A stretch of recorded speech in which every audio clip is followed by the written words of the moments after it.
Good morning, everyone. I'm going to ride around the world. I'm Mick Claridge, and I'm going to ride around the world on my bike. My son, he gave me advice at the start of this ride, and he looked at me and just said, "Dad, don't be a moron." Let me do my animal signal to gain their respect.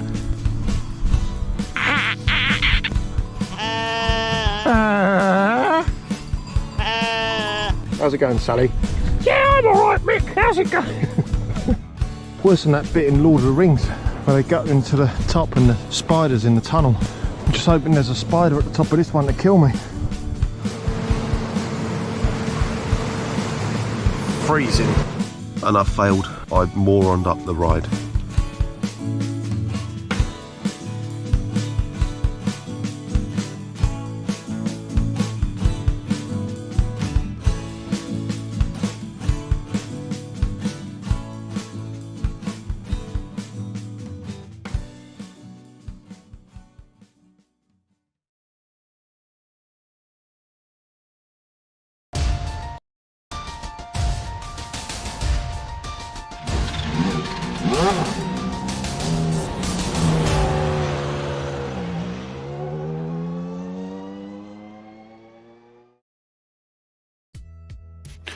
Opportunity is the name of the game, and how much of one you get. Chances are plenty have gone the way of Andy T, but from today onwards, he has to be pixel perfect. His teammate, Topi Kortaniemi, has been at all the rounds this season, meaning he has taken his opportunities as they have arrived. In what has been one of the toughest schedules to date, this may be the first opportunity for many waiting in the wings as Road Atlanta plays host to the 9th round of the Lotus 79 Sunday Grand Prix Series. And you can see it all live here on the Global SimRacing Channel.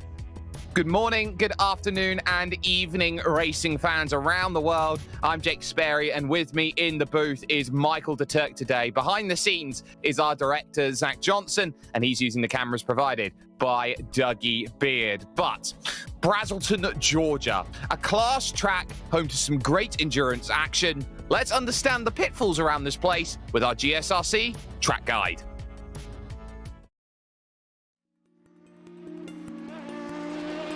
Welcome to Road Atlanta, the scene of incredible sports car racing for decades and the home to the Petit Le Mans. This is a track that has proven itself to be worthy of attention on a world stage. With it being situated only an hour northeast of Atlanta, Georgia, the circuit is in a prime location. But despite its flagship race, in contrast to the real Le Mans, the full course is a measly 2.5 miles long. The club layouts also clock in at just under 2 miles. Packed within this small lap length is a series of technical and challenging corners, some of which can be race-ending even when small mistakes are made. Turn 1 is a fast sweeper which compresses the car into the track, but the high speeds mean that when you go off, you typically go off in a big way. Turn 3 is notorious for its curved entry into a blind apex. Too far inside and you face a cut course penalty. Too far outside and you're likely to spin out. Then there's the unassuming Turn 5. The wide curbing lures you into getting greedy, but the close walls on either side gobble up cars and spit them out as a crumpled heap. With all the tricky fast turns, that's not to say that there aren't passing opportunities. The main one comes at the chicane at the bottom of the backstretch. The huge downhill drop into the turn makes outbraking yourself quite easy though, so be careful. The whole thing wraps up with the frightening final corner. With nothing but a giant wall right to the outside as cars fly through at high speed, it's not often that wrecks are small. Boasting a wide swath of series over its history, everything from NASCAR to Indy Lights and of course IMSA, the main use of the track is SCCA events and driving schools. No wonder this place is popular both in real life and here on the iRacing service. Fans will no doubt get to enjoy many more years of action at this incredible track.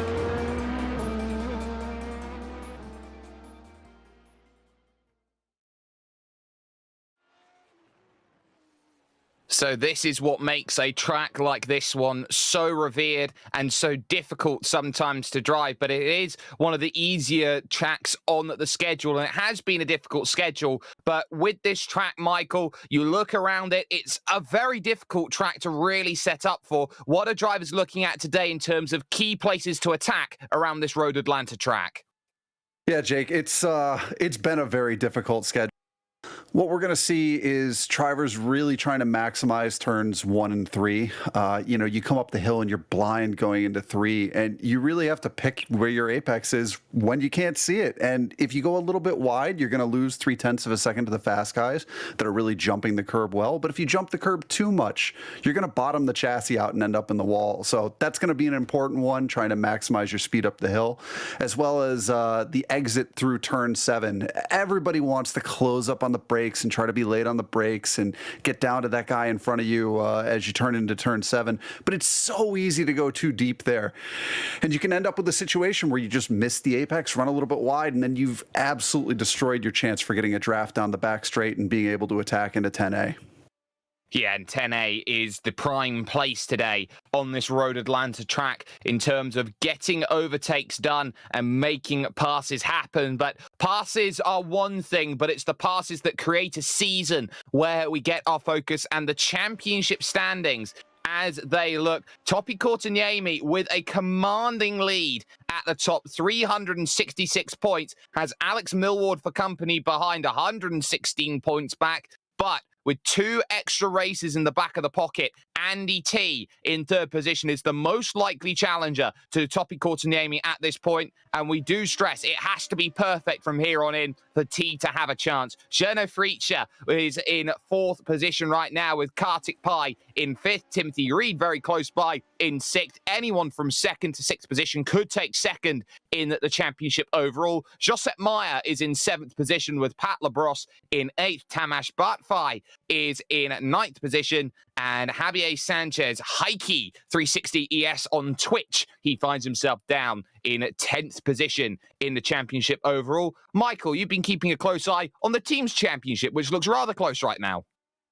Yep, we've got Team Essex Lotus at 183 points, with Ligier behind them, 14 points back. Renault Elf is very close to them at only 19 points back. I mean, it's really anybody's game for first, second, or third there. And then we've got a very close championship behind for Parlomat Racing Team at minus 37, with Warsteiner Arrows, Williams Racing, and Scuderia Ferrari following them up at 82 back.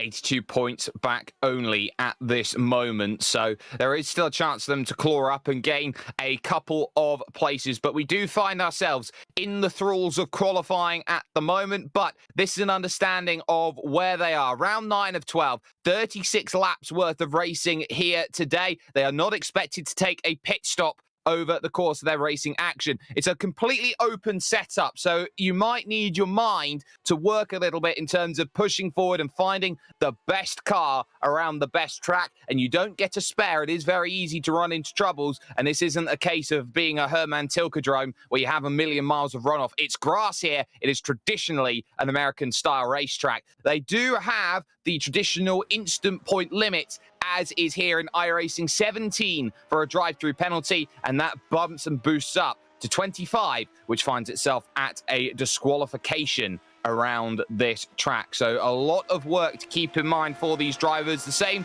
as they would do anywhere else. But we are in qualifying. We are starting to find drivers searching for times out there. Just having a look then at Pepe Fuentes there, just for the briefest moments going through. But you can see on the timing tower right now here, Michael, Andy T has got himself the pole position by just a shade under a tenth.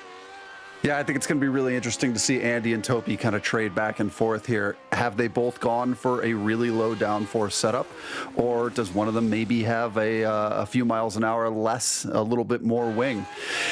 It's a sunrise start, Jake. So, you know, you're going to look at cars that maybe are going to be a little bit heavier on downforce for the start, because the car is going to really understeer more than usual on the first lap, just due to that cold temperature in the track. I'm sure the virtual communities around this Road Atlanta track are not going to be very happy, because in sim time is 10 past 7 in the morning. This is what I call a wake-up call as they go around and try and set their lap times here. Fuentes on his second lap looking to push, and the track is really cold out there, just 66 degrees Fahrenheit, air temp and track temp. This track is going to stay cold. You've got a lot of opportunities to go out there and attack. 8-mile-an-hour winds from the southwest, I would say, is about average at this point. Fuentes currently in 12th position. A number of names here jumping up that you wouldn't normally see over the early start of the season. Jukka Tolonen, Mick Claridge, Kimmo Villiakainen up there. Pepe Fuentes finds a 109 flat, jumps up to 8th position with that lap time. A wonderful little lap that puts him right in the mix. You know, Jake, that early morning start in that cold track, I think we're going to see a lot of guys having to be really careful in the turn one. Atlanta is notorious for that first lap understeer in Lotus 79, where you can just end up in the grass out there. But you add in a 66-degree track temperature, and if we don't see a couple cars mowing the grass out there in a non-tire exploit type way, I'll be surprised. I tell you what, Hervé Trengere, just having a look at his lap, he is battering the curbs as he goes around, and he really does show that ground effect is a really important feature to this car, because as he goes over these bumps, he gets a little bit of grip, then he loses a bit of grip, and he has to deal with that every time he goes around what is a very elevation-heavy circuit. Yeah, Ove usually has his car trimmed out, and he certainly likes to slide it. He definitely is going to put on a show for us today, I think. Well, a show he is trying. 109.6 currently, his fastest time, 14th position, and he's looking to try and improve on that down the hill through 11 and the sweeping right of turn 12. Short shoot run to the line, improves to a 109.422. That's enough for 3 places gained, 11th position for car number 21, and that will do everybody then in qualifying. Nobody else out there on track. The field is set. One driver will not take a qualifying time, and that then will be that. So we do now have the opportunity to run ourselves through the starting grid then from today's proceedings at Road Atlanta. And it is car number 1 in position number 1. The highest iRating in the field is on pole position, and it's Andy T for Raccoon Racing. 108.456 will have his teammate Topi Kotkaniemi, the championship leader, alongside for company. Alex Millward will go from 3rd position with Jerno Fritzsche in 4th place. Timothy Reed, great qualifying from him. Sometimes he really does turn up. I think he has done today in 5th position with Jukka Tolonen in 6th. Nice to see Mick Claridge. There he is. He's in 7th position out there on the grid with Pepe Fuentes in 8th. Kimmo Villiakainen will go from 9th position, and Pat Labrosse, who is inside the top 10 in the championship, lines up in 10th, Michael. Following them in 11th, we have Ove Trengere, who pipped that last lap in real quick there at the end, followed by Xavier Sanchez, Sergio Macias, Lars Watzig, Joshua Germany, Daniel Downing in 16th, John Bailiff in 17th, Nick Mukanos coming over from the Camel Series in 18th, followed by Andreas Schuster in 19th and Javier Mascara in 20th. 5 drivers then left to populate the grid. Gary Ho will go from 21st along with series veteran and favourite Barry West. Ben Laughter also making the jump from Camel. He starts in 23rd with Chris Roberts 24th. The one driver not setting a representative time today was Daniel Gallis. He will have to start from the back of the field and make his way forward. So a lot of work to get through in these early stages, and definitely a race that you cannot win on lap 1 overall. You definitely have that opportunity to stay close. This track is only going to get hotter as this race goes on, and Topi Kotkaniemi knows that if he wants to make sure that his championship works nicely, it may just be a day of damage limitations. He's got Andy T along for company on the front row as he just populates himself onto the grid. He knows that he's got a really good chance, and especially today, Andy T will want to bounce back after last week at the Motor City at Belle Isle in Detroit.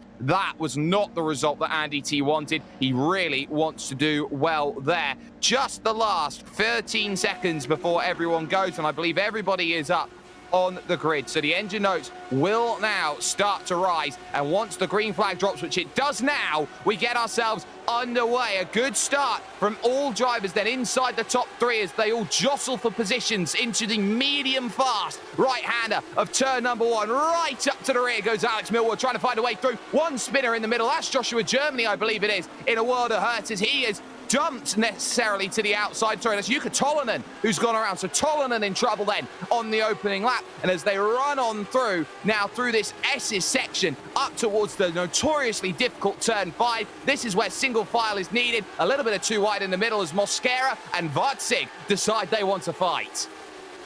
Yeah, unfortunately, it looked like Yuka just came down a little bit there, and him and Mick touched just a hair, and it ended up tipping Yuka around. So while I said I thought we might end up with one in the grass on the outside of one there, that was certainly not what I'm expecting, as we see Andy and Topi there really sticking in each other's... Topi just sticking in Andy's draft there, just trying to draft down and get a move on him going into 10A here to start the race.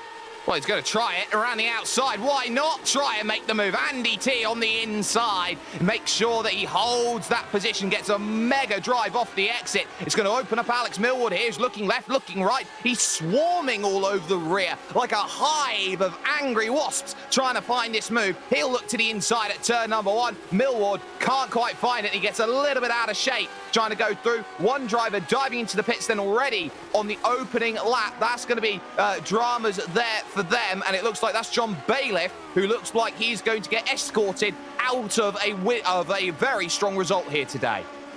It's so difficult to try to get a move done into turn 1, as we saw from Alex there, trying to get around Topi. You know, it's not really a braking zone in this car. You really just kind of lift a little bit and flick down a gear and get the car rotated and then stand on the throttle. So to get a move there, you really have to be side by side before the turn in. We believe it was a jump start for Bailiff, so he is ultimately going to have to work hard. And there's a spinner at turn 7 out there on track. I think it's Daniel Downing who's gone around here. Oh, he's going to be collected as he goes through. Daniel Gallis getting caught up in his instant there, both going off at the same place. Yeah, that's a rough one. 7's so blind as you come through it, and if there's a car parked there, it's just really easy just to drive straight in them while you're trying to get a run out. It is so easy for that to happen, and that is such a unique accident out here then at Road Atlanta. Andy T sets the fastest lap of the race at 109.823. Expect that lap time here to drop, ladies and gentlemen, as this race goes on. And one of the keys for that happening is because these cars will get lighter and lighter as this race goes on. They have less fuel to use, and as such, by being lighter, they can be thrown into the corner faster, and they can gain those time. Top 3 away. Journo Fritzsche in 4th position. This is the best I've seen Journo in a long time, Michael.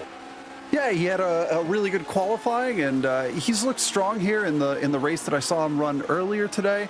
I think he's in for a good result. I don't want to commentators curse him there, but it's really good to see him back up at the front of the field and looking racy. Rule 1 of the commentator's curse: it only exists if you believe it exists. It doesn't if it doesn't. So, at least at this point in time, the chase is very much on. That gap is 1.3 seconds between Fritzsche and Millward out then on track as they rush through 10A and 10B for the third time of 36. They're a 13th of the way through the race as they now, sorry, I'll correct myself, they're a 12th of the way through the race as they now get themselves through. T again setting fast lap of the race, but that will get beaten by Courtiniemi, who has the benefit of the drafts they go through, and in towards turn number 1. Keep an eye out there on Timothy Reed, who is going to be really searching for a way past Journo Fritzsche, and the number 12 has just been going from strength to strength all season long. Yeah, Timothy's looked really fast. You can really tell when a track suits him this season. He goes from, you know, a top 5, top 6 to suddenly you're thinking about he's going to be competing for the win. He's been so fast lately, and it's really nice to see that. There's been a lot of guys that have put the practice in. I think he's one of them, and they just move straight up the time sheet. They do move straight up the timesheet, and you certainly see that in reality with the way that they drive, and they drive absolutely fantastically. And there is the train 4th, 5th, 6th, 7th, and 8th. You've got Mick Claridge on the back there. You've got Vilja Kainen, who is there, and Sergio Macias trying to desperately hold on to that group at the moment as they run through 10A and 10B, up and under the Fox Factory Bridge, and now down the hill through the final corner and on to start another lap's worth of running here. The keys now in terms of this race, they put 5 laps in the board here, Michael. How do you now go and construct this race a little bit more from this point in time, knowing that you've gone through and you effectively navigated the choppy waters of the opening stages, and you've got to now construct a race?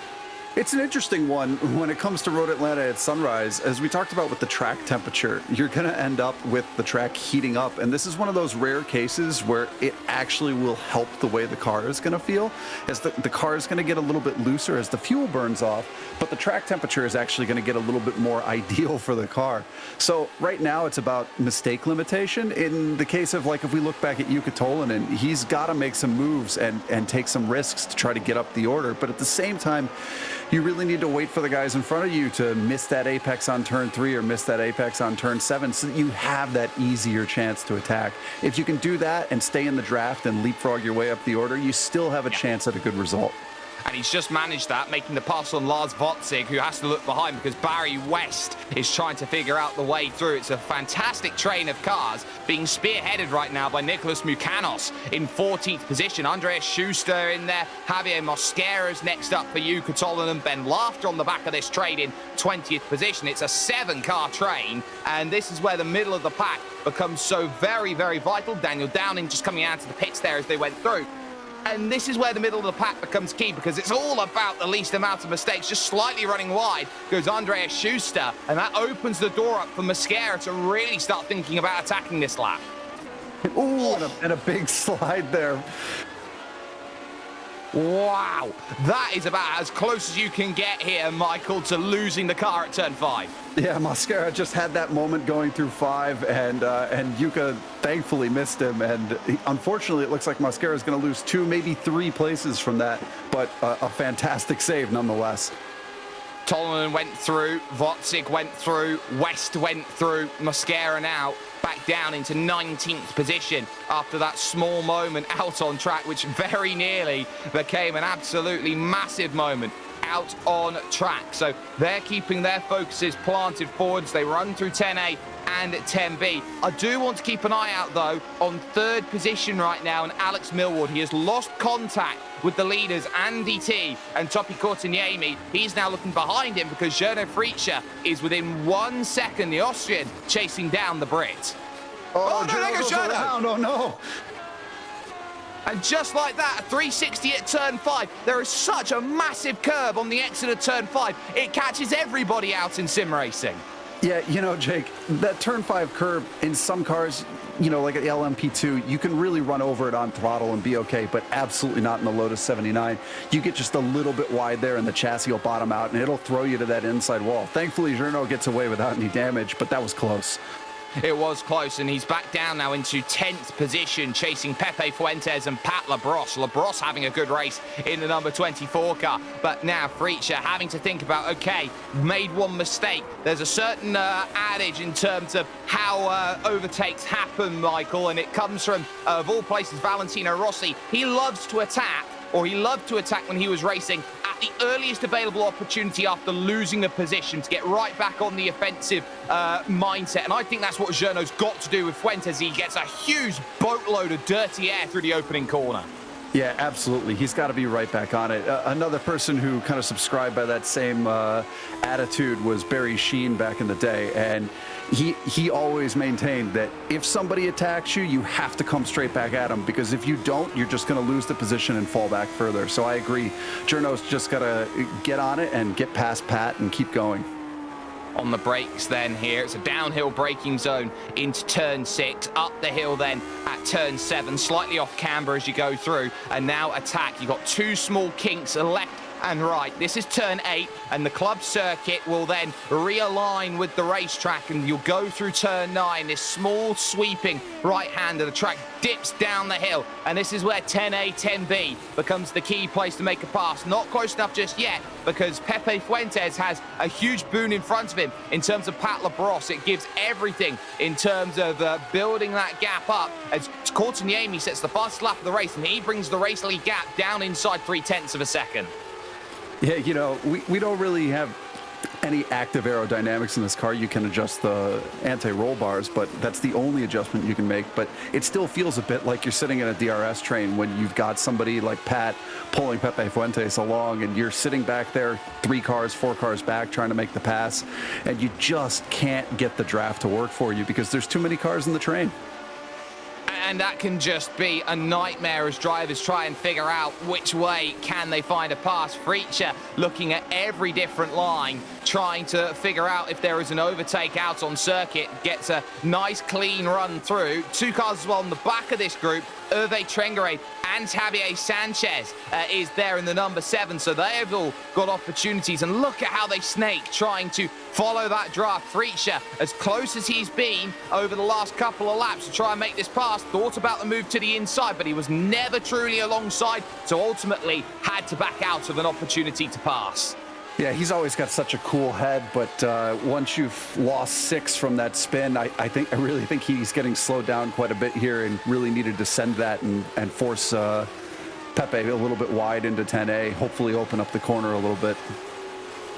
But he's just got to open it up, find the right way forward. It's not going to be easy to find this move and just blink and you miss it. We're already 10 laps through this onto lap 10 of 36. At this point in time, drivers have been thinking about ways they have made moves. Great scrap further back. Barry West, Javier Mosquera, Ben Laughter, 18th, 19th, 20th.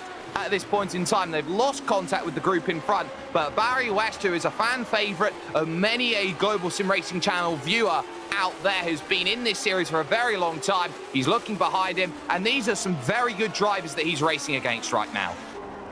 Yeah, absolutely. It's you see some of those mid-pack battles, and they're always really intense. It is really intense, Michael, and I believe you can see here on screen, this is Ben Laughter in virtual reality. I tell you what, that is a scary feeling when you're in virtual reality and you're trying to reach out and work out where your shifter is. You are so reliant on feel as you go through, because you have to remember where that is. You don't actually have visual on where your shifter is out there on the track. Yeah, it's really impressive to watch people still play with the H shifter. I'm a cheater. I use paddles, but to use an H is impressive, and then to use an H in VR is pretty astounding. It really is. I tell you what, I drive Xbox controller on iRacing, so I cheat even more than most of the others as running down the hill and back up the hill towards turn 5. Go these 3. Barry West holding off Mosquera, holding off Laughter, having a good scrap as they head towards 6 and 7, but no dice on the move to the inside. As late as possible, back to the apex goes Barry West, and that is the key to defending as he slightly missed the apex through turn 7, is that you've got to cover off your inside line, but crucially make that one movement back onto the racing line as late as possible. Yeah, you don't want to defend free air, right? You know that someone is going to try to send it and make that pass, as we see Mosquera getting a good run here on Barry. But at the same time, you got to squeeze them enough where they can't get the ideal line, but not enough where you wreck each other. Yeah, I believe there was an Indiana Jones movie that summed it up. It was Indiana Jones and Defender of the Lost Corner, which is something that very often happens when it comes to sim racing races. Barry West not giving up, trying to look to the inside. He can't quite find it, and there is trouble up then at turn 5, and it's a spin for Mick Claridge, who was in 5th position at the time. So Mick, who has just come back off his adventures all on his own after being dropped by Timothy Reed, just losing an entry, it seemed. Yeah, he touched that curb coming through 4 right on the entry into 5, and the car was already rotating before he even got to the apex. Thankfully, it slowed down enough where he could just spin it and keep going, but an unfortunate drop for Mick. He's going to end up behind Gurno, and that's going to be a tough one. Yeah, it certainly has been a very tough battle out there. And now down the hill on the brakes, Javier Sanchez on the inside now, and he gets the GeoGuessr car through. So that's the perfect combination of cars. Where's Mick and the GeoGuessr car? It can't get any more apropos, Michael. I wonder if they work that sponsorship together. Oh, as we see somebody off through 10A. Yeah, that looks like that's Daniel Downing, potentially. No, sorry, not Daniel Downing. That is someone else out there on track who's just struggling to speed. It's Andreas Schuster in the 19 in trouble. So Schuster having a moment. And again, it's another solo car incident, Michael. Yeah, I think we're going to start seeing these. People have the car really trimmed out to try to maximize the speed. Oh, I'm sorry, that wasn't 10A. That was through 5. Oh, that was the replay of Mick. My bad. Yeah. Yeah, I think we're going to start seeing a bunch of these as the car lightens up. The car always starts to get a little bit more oversteery, a little more loose towards the end of the race as we see that self-spin into 10A. Nice catch, though. Got on both pedals there and just had it stop rather than continue to drift through the grass. But yeah, the car gets loose as you continue through the race, and at Atlanta, you've got to trim the car out, otherwise you get murdered down that back straight. And so I think we're going to start to see people who maybe get a little bit behind on their anti-roll bar adjustments start to spin. Yes, and this is a track where you need the car to effectively be at one with you. It's one of the few tracks that feels like a roller coaster as you go through. There's your leaders, Andy T up in front, Topi Courtaniemi right behind him. These two have been pretty much shadowing each other all race long, building a gap to Alex Millward in third position. And their race right now is dependent on each other, how hard they push each other around this track. Because Andy T made his first mistake of the season last time out, Michael, by pushing over 100%. And Courtaniemi's trying to make that happen again. Yeah, I think after last week, and I don't know, but I think after last week, you probably saw Andy really sit down and put the laps in to make sure that didn't happen again. If you look at Topi right now, in Andy's draft, he's doing about 291 kilometers an hour, and Andy's doing 287, 288 out in front. So I think it's going to be a really difficult one for Topi to try to get past him. And I think Andy really sat down and studied hard for this one. I think he has as well. Pepe Fuentes, by the way, has finally been dispatched by Gernot Fritzsche out on track, and that was a mistake by Pepe Fuentes going through the S's section. That's why he dropped the time and the place. And there's another great fight. This is the 5th position right now. Kimmo Villiakainen and Sergio Macias. Macias is having a fantastically quiet race right now, Michael. He is up 7 spots, 13th up to 6th. You know, Jake, I watched these two in the race prior to this one, and they scrapped every single lap for all 36 laps in the previous race. So I'm not surprised to see them tied together by a rubber band right now. I'm not surprised either. These two are incredibly quick, and Sergio Macias is going to have to try and figure out a way past the Finnish driver, Kimmo Villiakainen, and hope that there is a way to make that happen. There are the biggest movers and shakers on your field. Jukka Tolonen's recovered to only -7 so far in this one. Ben Laughter also up 6 at this point. Great scrap as well as Hervé Trengaré looks behind. Pepe Fuentes in front of him. Mick Claridge in front of that. Xavier Sanchez. It is looking difficult to battle, and on the back of all of them, running times which, at least at this point in time, is almost a second a lap quicker at this stage of the race. Jukka Tolonen. Unfortunately for Jukka, he's stuck behind a pretty good train, but thankfully for him, unfortunately for Pepe, but Pepe just made a mistake and lost 2 positions to Mick and Ove, and Jukka's going to climb right onto the back of this train pretty quickly, I think. Yeah, I think he's going to want to try and dispatch of drivers as fast as possible as they crest the rise up and now head towards turns 6 and 7 on circuit. These 90-degree right-handers, which do feel similar, but there are very distinct differences as they go forward. Just in front of that as well, Gernot Fritzsche has caught the back of Pat Labrosse, and he'll be looking for an overtake as well. So they can see in the front and move to the outside as they go through. Inside of turn 9, it'll be the outside at the prime place under braking, but Gernot going around the outside has a big wiggle in the mid part of the corner. Labrosse trying to get back up and under, but doesn't have the car planted to put it down and get that power as he goes under the Fox Factory Bridge, and the move is done by Gernot Fritzsche. He moves himself up now into 7th.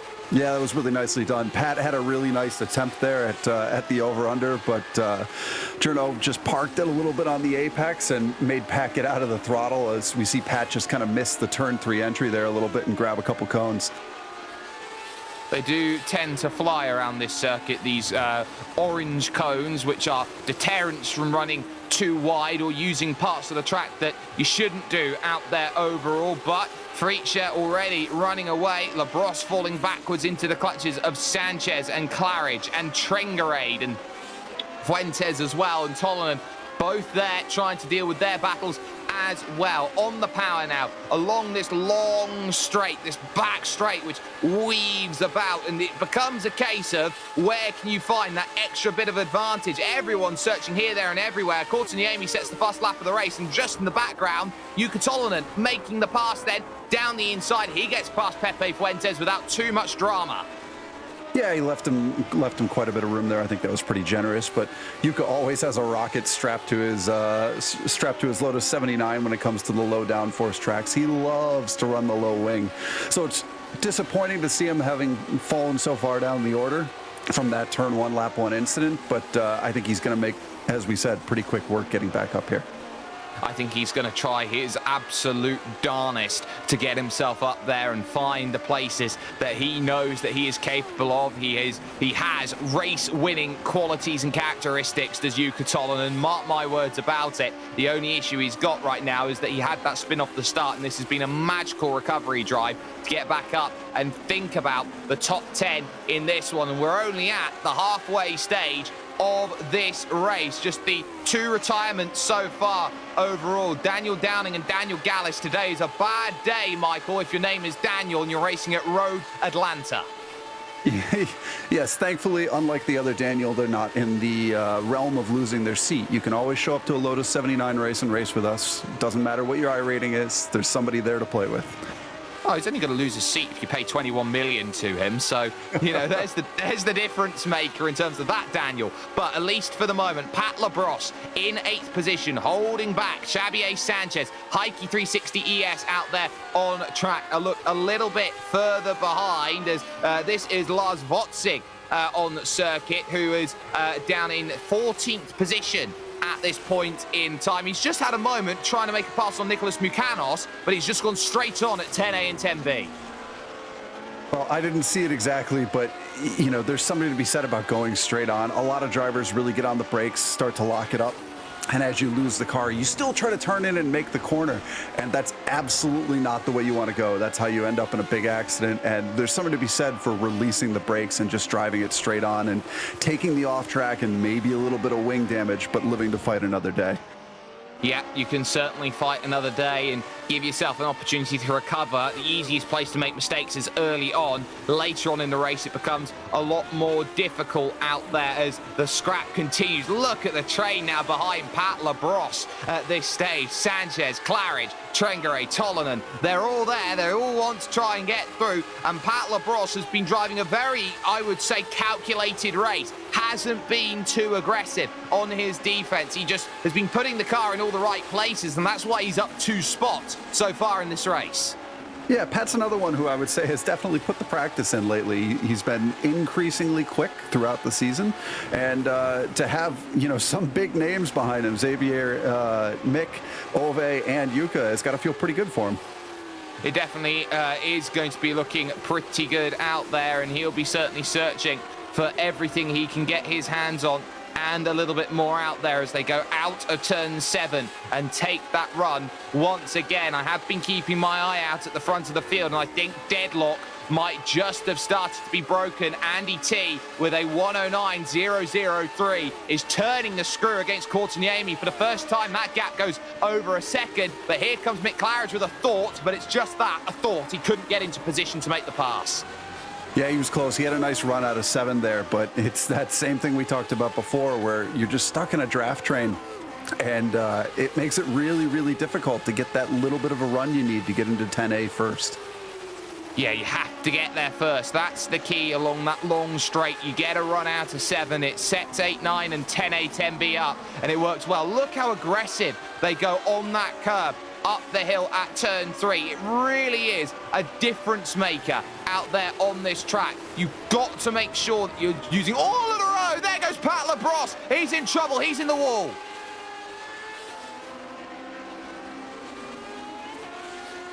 Just like that.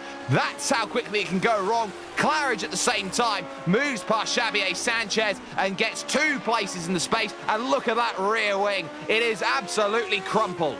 Yeah, it's that outside curb at turn 5, Jake. It catches so many people out. I've hit it before, and the fact that you can hit it and feel fine 10 laps in a row, and then just that one time you catch it and your transmission bottoms out and it throws you into the inside wall can be so frustrating. But at the same time, you know, it's one of those calculated things like turn 3 where you have to be careful about it, as we see just a dice down the pit straight from these guys. Javier Sanchez looking for the pass, and he can't quite get there. Tolonen had eyes on Trengrade, who was having none of it. Up the hill they go, into turn 2 and 3, and now through turn 4, this long left-hander, the S's, then to the right and the left, they descend and now climb and crest up towards turn 5 and make sure they stay well away from that curve as they attack now towards turn number 6 out on track. An incredible battle out on circuit, fighting out for 8th place here in this race. And Mick Claridge, well, out into the fire he will find himself, and what a run. Tolenen's all of a sudden got Trengrade bottomed down a little bit coming out of 7. That's really opened the door. Yeah, Yuka's got a good run here, and he's going to pick up the draft as Mick and Xavier move over into the braking zone.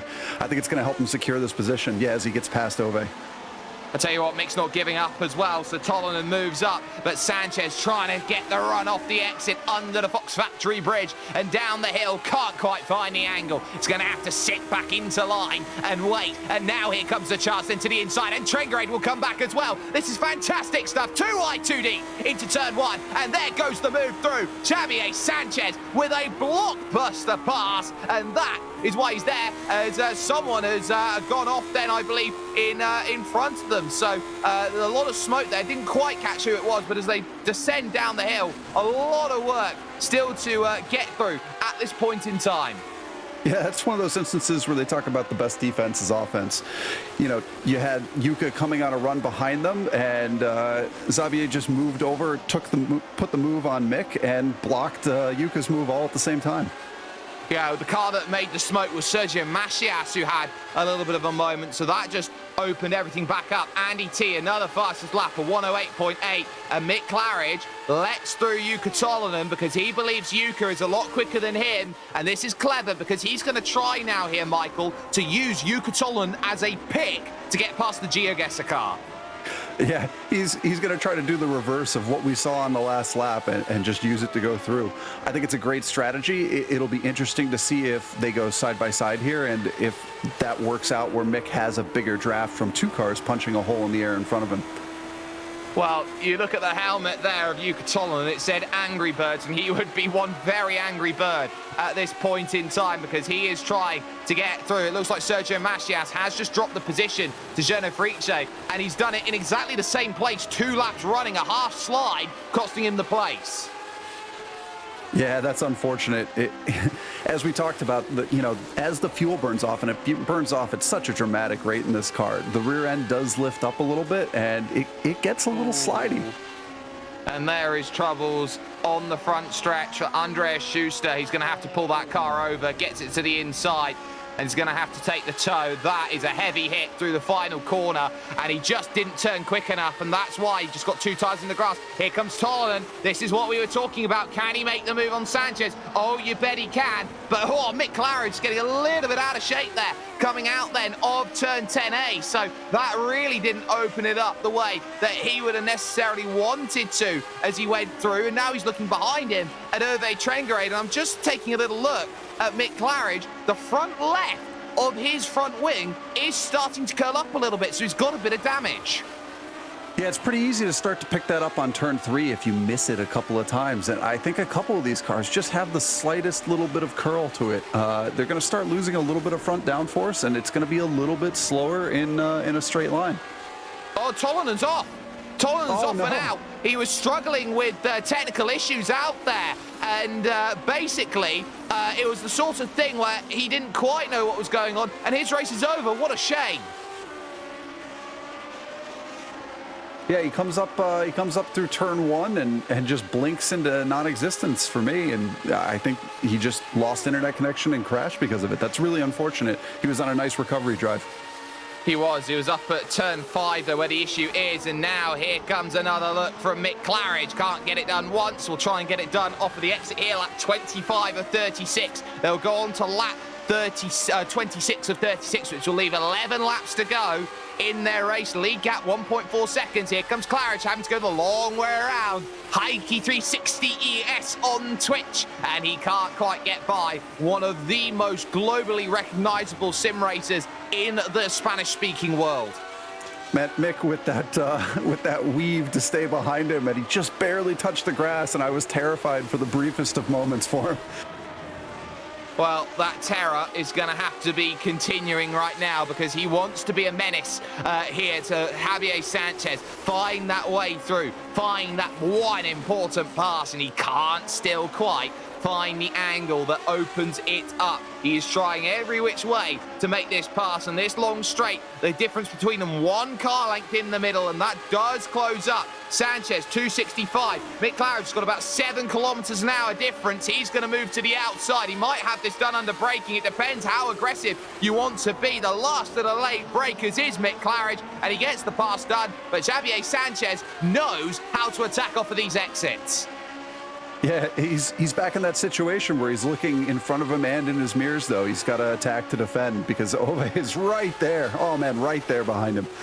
Right there, trying to get in on the action and trying around the outside. Sanchez cannot figure out the way to make that pass, and he's going to have to be a little bit more patient here in terms of the way he constructs it. Didn't quite manage it as they descend down the hill, once again looking towards what is an all-important race right now, which has been, for these drivers, the final 3 spots inside the top 10, and none of them want to really give this one up. They want to try and prioritize, okay, when is the right move to attack? When is the right time to go for this overtaking opportunity? I think we've seen that overtaking here is, even though we've seen some really good ones, is kind of difficult in the draft today. And if it were me, I would be trying to get that move done at any moment. You know the car is going to lighten up, and you know people are probably going to make more mistakes, but you can't afford to sit behind, especially if you're the middle car here. You've got to try to make the pass so you don't get attacked and end up in the 3rd slot. John Bailiff has just found the wall at turn 3 because I was keeping an eye on what is now a much closer battle for 3rd place overall. I'd like to take a look over towards it because Timothy Reed right now has done wonders to close down Alex Millward in this race, and Millward all of a sudden does not have a guarantee for this podium. Timothy Reed has been putting together just quietly the lap upon the lap upon the lap, and Millward's now in a race. Yeah, Tim's right up on the back of him. He's got a nice draft, and I think that Alex is really going to end up having to defend here for the last 9 laps. Speaking of gaps, we've seen Andy just kind of run away a little bit here. He's got a 1.5, 1.6 second gap. He's got Topi fully out of his draft, and Andy just set the fastest lap of the race at a 1:08.7. But crucially, he's not pulling away in such a margin where he can be calm at this stage. He still has to push at exactly the same rate to keep that gap at the level that it is. Any one small mistake brings it right back in to attacking opportunity for Courtaniemi. But Timothy Reed right now down the S's section, back up it once again, trying to figure out if he can get closer. Double take through the corner, but Alex Millward, the back was really starting to step out, and you had to counter steer to make sure that the car was going to be planted through as he went for it, and that's just opening up Timothy Reed here through turn number 7. If he gets a good drive off the exit, it's a pretty, I would say, decent run. It's about 2.5 to 3 car lengths right now he's got to chase down on this straight. Yeah, it's going to be good. It's going to be good to set him up for another lap or 2. I don't think it's going to be good enough for him to get the pass into 10A here, but he's slowly applying that pressure to Alex, and you know, in his mind, he's hoping that he's going to get him to crack. In his mind, he certainly wants it. Takes a much more aggressive exit out of 10B and is trying to really maximize as much as he possibly can the ability to close up overall. And look at how aggressive into turn 1 Alex Millward takes it. He has 2 wheels right over the pit exit on the left-hand side, trying to make sure that he's getting enough drive into this section. He is using all of his road tax. Yes, Alex definitely is trying to maximize all the way through, and when you feel that drive... No, go ahead, Jake. Look at this. 2 wides they go. Sanchez and Claridge into turn 1. Sanchez on the inside. Sanchez gets the move. Nicely done. Now he's got to get it slowed down to get into 3. They all 3 of them missed the inside curb there on the apex and touched the outside going down into the S's, but none of them have any big slides, no big issues, and Mick's got to just try to stay on the back of them through 5, 6, and 7 here and make sure he stays in the draft. What a titanic scrap just outside the top 10, and Alex Millward will be looking behind as well, trying to figure out which way will I have to defend. Every which way that he looks, there is Timothy Reed just sitting there behind, trying to figure out how that Ligier makes the move, and that is a crucial Ligier in terms of the team's championship overall, Michael. Yes, I don't remember the... Oh, we see somebody around. What is this? Coming out of 7 onto the back straight? Might be Mucanos in trouble there. So that is Nicholas Mucanos coming out of turn 7. And that is a late place to have a spin. That would have been at the very latest trying to bring it around and effectively creating a huge puff of smoke, which is where the iRacing particle physics comes in, because that smoke is almost impossible to see through. Yeah, I'm one of the terrible people that really enjoyed it for that one season where they had really buffed the smoke and you absolutely couldn't see anything. Oh, Fuentes. So Fuentes off as well, so we'll keep an eye on this. This is how he goes around, just losing it through the entry, trying to use power to counter steer it. Doesn't work, gets it back around. Would have used a lot of the rear tyres and got back going again. But Pepe Fuentes has had a moment at turn 1, so he's getting around the lap traffic there. Sorry, he's trying to get past Joshua Germany for position into turn 1. Oh, he just sends it a little bit too deep. Yeah, he just went in a little too fast there and lost the rear end. That's unfortunate. Let's take another look at it then. In towards turn number 1 on this outside, no contact. And as he's going through, would you say then at that section of road there, Michael, that you might be trying to get a little bit of trail braking to get the front end to just, you know, nose its way in a little bit better? Absolutely. With somebody on the inside and you're trying to make that outside pass, it would be very common to trail brake and just drag the brake a little bit there on the outside and just carry a little too much speed. Pretty easy also to just tap your downshift just a little bit too quickly with maybe not enough revs and just have it lock that rear axle for just that microsecond and bring you around. Hervé Trengrade then has gone through on Mick Claridge. He is up into 9th position here inside the final 5 laps of this race. And to show you just how dominant the leading 2 drivers have been, this battle for the top 10 is almost, or in fact is over half a lap behind your leaders right now. Yeah, just mega pace from the 2 Raccoon Racing boys as we see Andy set yet another fastest lap. It is incredible how he is driving right now. He has got himself a lead of 1.7 seconds, and Mick Claridge gets on the radio because he knows that he's got a chance to make that move, and he doesn't want to drop Xavier Sanchez at this moment in time. He's got himself an almighty run, but he's not got the top-end speed. Hervé has got a rocket ship, and on the brakes as they go through, oh, he locks it up! Mick Claridge locks it up, does a full 360, somehow manages to avoid it. That was a big moment. I think Hervé and Mick's rear wings were touching there in opposite directions. That was incredibly close. That was almost as close as Jenson Button and Kimi Räikkönen at the back end of the 05 European Grand Prix. Mick Claridge is so lucky he doesn't have Hervé Trengrade buried in his rear wing. Yeah, Mick got a little bit loose and it just started to come around and there was no saving it at that point. Oh, they're so close. They're so close. God, you couldn't fit a pixel between them. They were so close. God, let's have another look at this again. Going down the hill, on the brakes, into the left, rear axle locks up. And just like that, how has he managed to avoid any contact there? That is a minor miracle, if ever I've seen one. Crucially enough, though, with this for Mick Claridge, he has continued on. He is still in 10th position, but now he's fighting for this 10th place because Joshua Germany from the United Kingdom wants to try and steal this one away.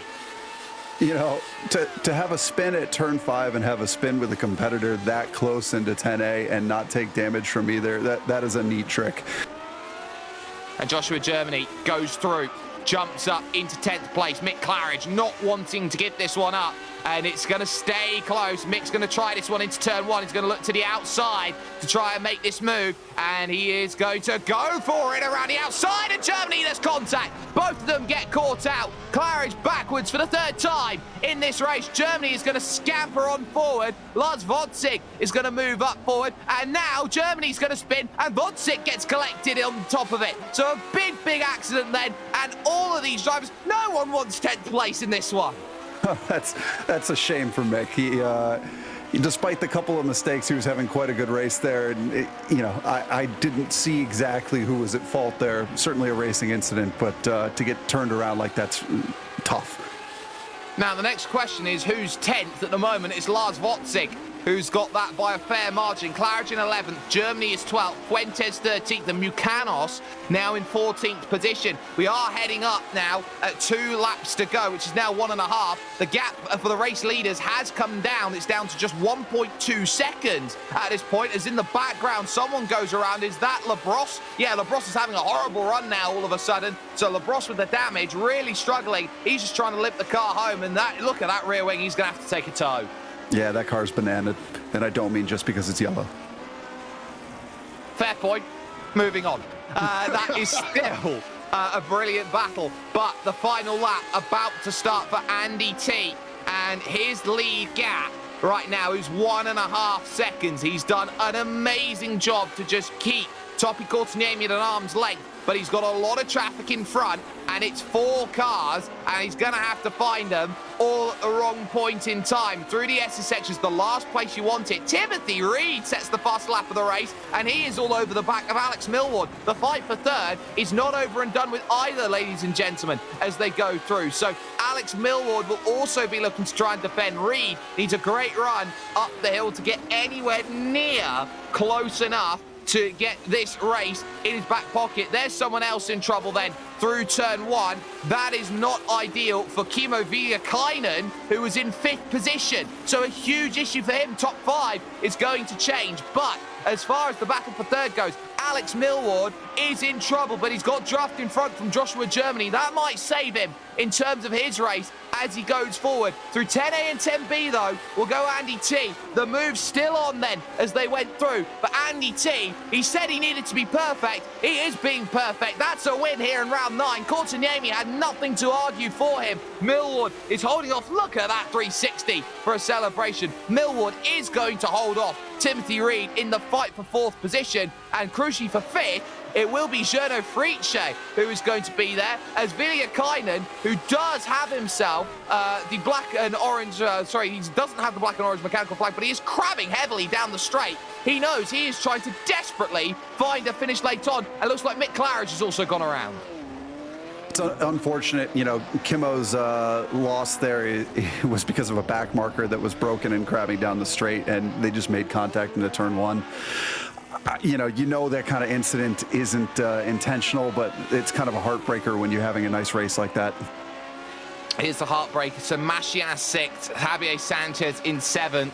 Kimmo Viljakainen will come over the line in 9th place after all of that. An incredible run, and they will wait through, and past there, Fuentes is going to lose out there. Nicholas Mucanos has got the pass done at 10B. So just running a little deep there went Pepe Fuentes, and that ultimately opened it up. Mucanos is going to steal one then on the line. I think we all need to take a little bit of a break here, ladies and gentlemen. That was a crazy final stage of the race. That was incredible. And the only way you can find out how everything fully ended up is to stay with us on the Global SimRacing Channel. We'll be back with post-race coverage after this.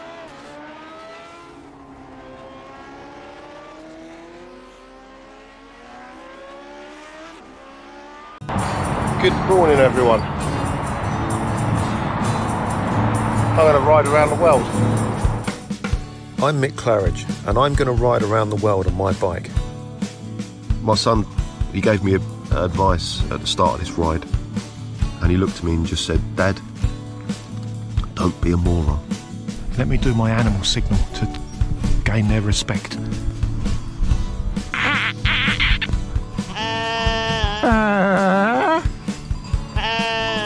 How's it going, Sally?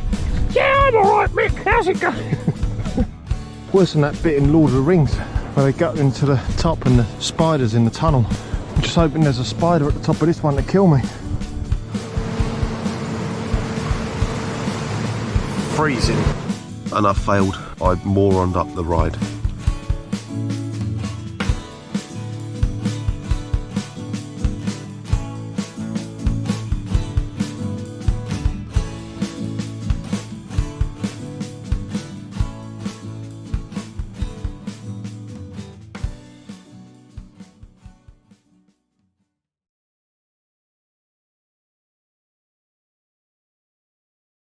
Well, we were expecting some great racing. We weren't expecting it to be as crazy as it actually was. Some incredible battling up and down the field. But one thing has remained constant is that this is the fact. Every race that Andy T finishes in this series, he does find a victory, and he manages it today in 41 minutes and 39 seconds, and he'll win by a margin of 1.1 over Topi Courtaniemi, who finishes in second, and is Alain Prosting his way to the title, just holding off who he needs to, who is just in front. Alex Millward will take third position with Timothy Reed finishing in fourth, who pushed him every single stage of the way, but just couldn't find the place. And despite a spin earlier on in the race, Gernot Fritsch is still able to take fifth position because the driver behind him, Sergio Macias, had two spins. Two spins is not better than one, and as such, Macias finishes one place behind. Xavier Sanchez had an incredible race as he fought up into seventh position,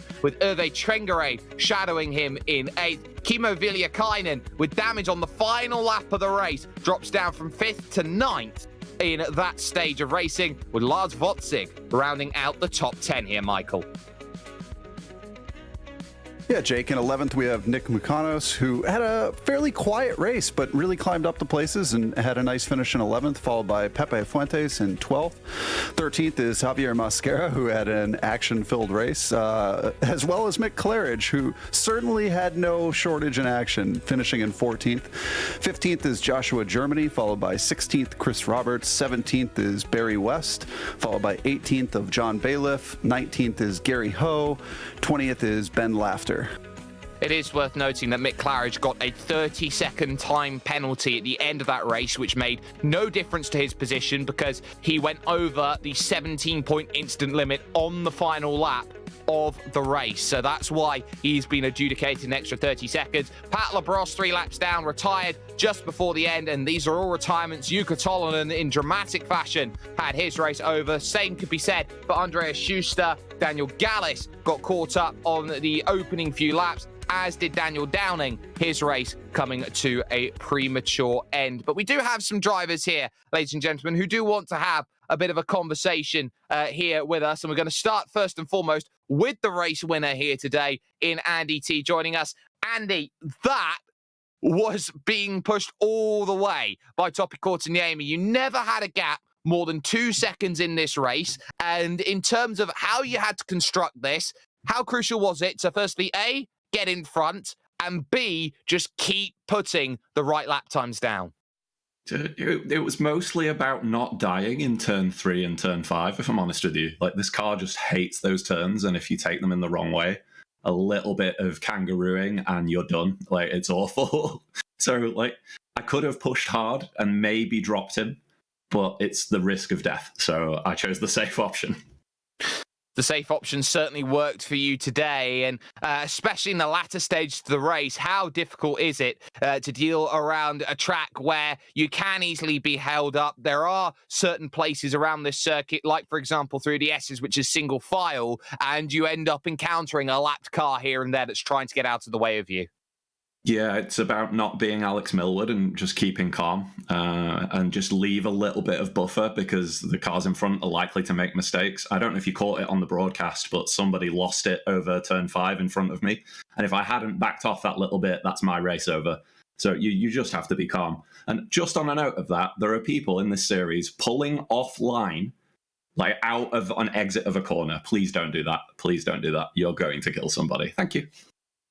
Well, those are fighting words from Andy, and you are fighting really hard to try and get back in. We've been talking about you need to be perfect between now and the end of this championship, and you've certainly been putting together a really, really nice run. Every race you've finished so far has been a victory, but it's high speed next week. What do you think about Fuji? I mean, I won Camel there in the Nissan, so maybe, who knows? We'll see. Like, it depends what happens with real life. I might not make it. I might make it. We'll see. Just every time I turn up, I'll pack a punch. So, yeah, we'll see. Well, hopefully we will get to see you there. Before we let you go, the floor is yours, Andy. Shout out sponsors or anyone you'd like to thank.